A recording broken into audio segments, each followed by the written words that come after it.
Wow, this prohibition thing is great. Yeah, we making the bank on the speakeasies.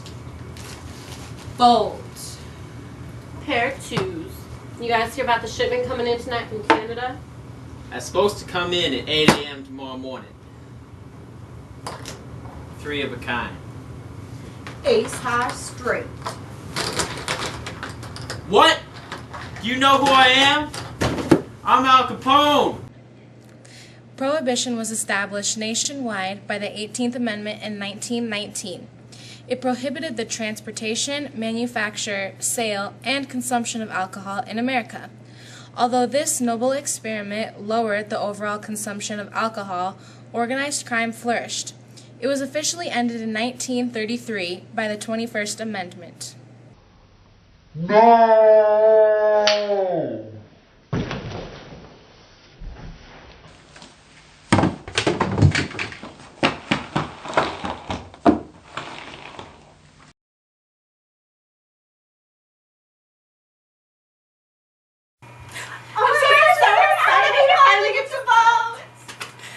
There it is.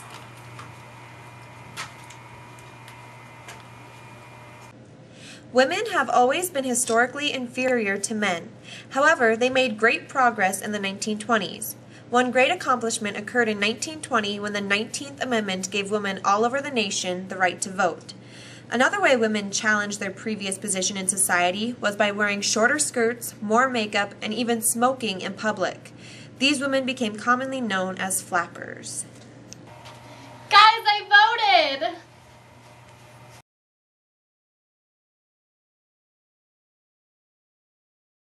Sacco and Vanzetti, you have been accused of robbery and murder. What do you have to say for yourself? We are innocent! Vanzetti, I told you, this is all your fault. You should have never done anything. I was going to talk. I was going to do the talking. Order in the court! Silence, you anarchist bastards! Bartolomeo Vanzetti and Nicola Sacco were Italian anarchists accused of robbery and murder. Their trial became a nationwide phenomenon due to the country's fear of foreigners, also called xenophobia. Finally, after 7 years of trial, they were declared guilty and sentenced to death. I hereby declare you guilty and sentence you to death.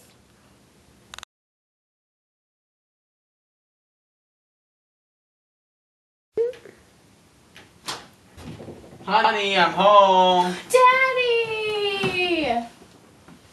How was your day at work? Great. You're just in time for our favorite radio program. That's great. Radio was the major form of entertainment for the American public during the 1920s. The first radio station, KDKA, was located in Pittsburgh, Pennsylvania, and covered the 1920 presidential election. Soon after, everything from live public events to humorous talk shows were broadcast all over the nation. It became a popular family pastime to gather around the radio and listen to favorite programs.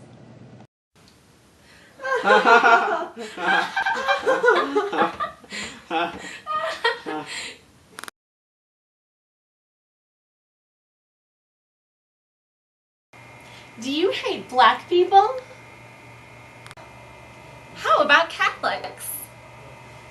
Jews? Well, do we have an organization for you? The first emergence of the Ku Klux Klan occurred in the mid-1800s. The second major emergence started in 1915 by William J. Simmons. Only native-born white Protestants were allowed to be members of the group. Their violence was radical, and they burned crosses while wearing white robes. After its peak of 5 million members in 1923, it began to steadily decline. Pick up your white robes today and join the KKK.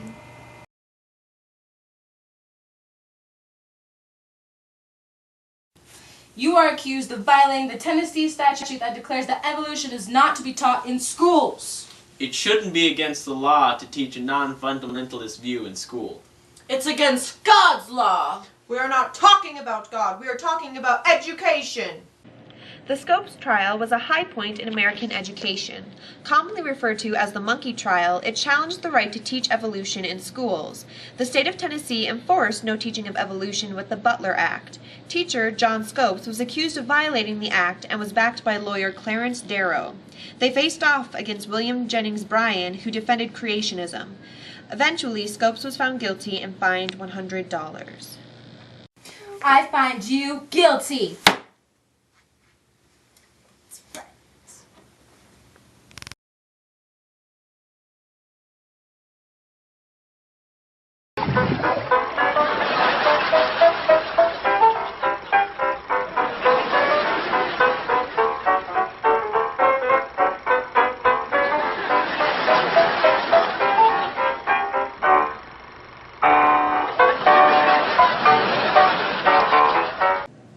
Movies became popular in the 1920s.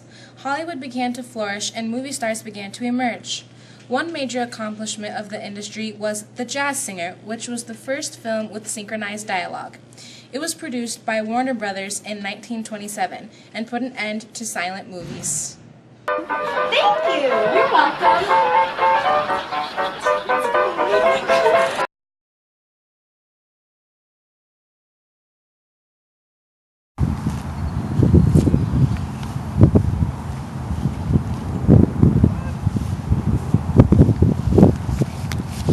Hey, you're Babe Ruth, right? I sure am. Will you sign this ball?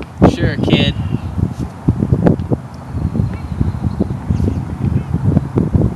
Thank you.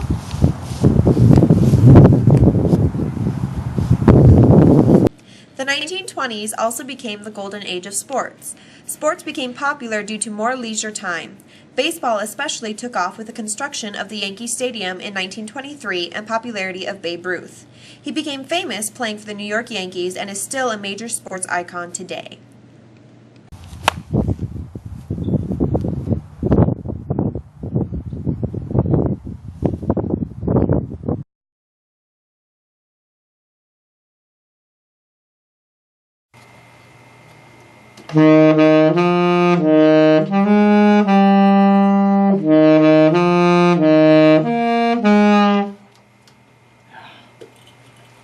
What's wrong?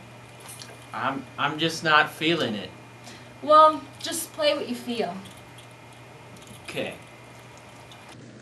Another major cultural trend was the Jazz Age, which originated in New Orleans, Louisiana. Spreading to areas such as Chicago and New York City, major figures began to emerge. One of these was Duke Ellington and his Cotton Club in New York City. Another major icon was Louis Armstrong, who excelled at the trumpet. The jazz trend contributed to new dances such as the Charleston and was especially popular with African Americans.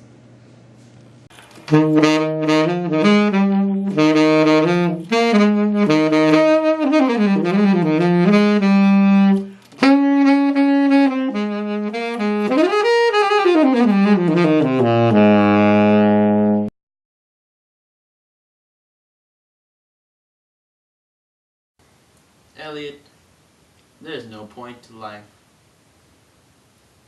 I'm so disillusioned. Whatever, Hemingway, let's go party. Fitzgerald, how about you and your wife Zelda just go and hang out with the Great Gatsby? Oh wait, you can't. He's dead. Louis, quit being so sarcastic over here. The dynamic decade took on a new form of literature. Authors such as Ernest Hemingway became disillusioned with society after World War I. Some, such as Sinclair Lewis, took on critical views of American society. Even a few, like T.S. Eliot, went to the extreme and became expatriates.